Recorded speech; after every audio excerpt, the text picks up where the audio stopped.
صباح الفل عليكم، وصباح ان في علم موجود في الحياة، وهذا العلم بشكل قوي لو طبقناه الدنيا هتبقى افضل.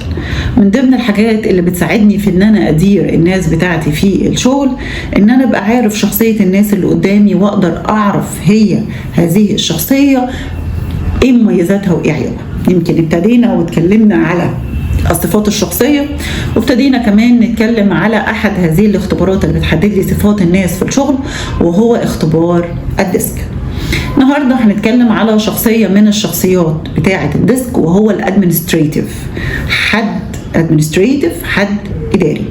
هذه الشخصية شخصية بتحب قوي التنظيم والترتيب، متوازن في فكرة علاقته مع الناس، يعني ولا أنا حابة أجريسيف جدا زي شخصيات تانية تعرفنا عليها مع بعض، ولا أنا طول الوقت حابة جميل وظريف معاك. بنتعامل مع بعض بتوازن، ما عندهوش مشكلة في هذا التوازن. كل ما هتكلمه هتلاقيه بقى مبتسم ليك، بس في نفس الوقت هو مركز جدا في شغله ومركز جدا في التفاصيل. لو انت حبيبي هساعدك في الشغل، لو انت مش حبيبي ممكن ما اعرضش عليك المساعدة عادي جدا، ما عنديش اي مشكلة خالص. عيوبه بيحب التنظيم زيادة عن اللزوم، لدرجة ان احنا يعني ممكن الدنيا تضيع مننا والديت تايم يضيع مننا بسبب التنظيم.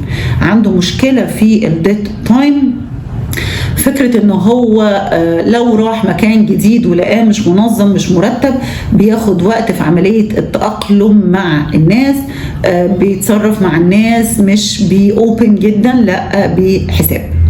مين الناس دي اللي تنفع تبقى في هذه الوظيفة؟ ولو كان حظك ان انت كنت هذه الشخصية واشتغلت هذه الوظائف، حضرتك هتبقى بشكل كبير ناجح جدا في وظيفتك، زي الأطباء، دكاترة السنان، والريسيرشرز، من هما بيشتغلوا في وظيفة البحث، سواء بقى كان بحث علمي سواء كان بحث اجتماعي.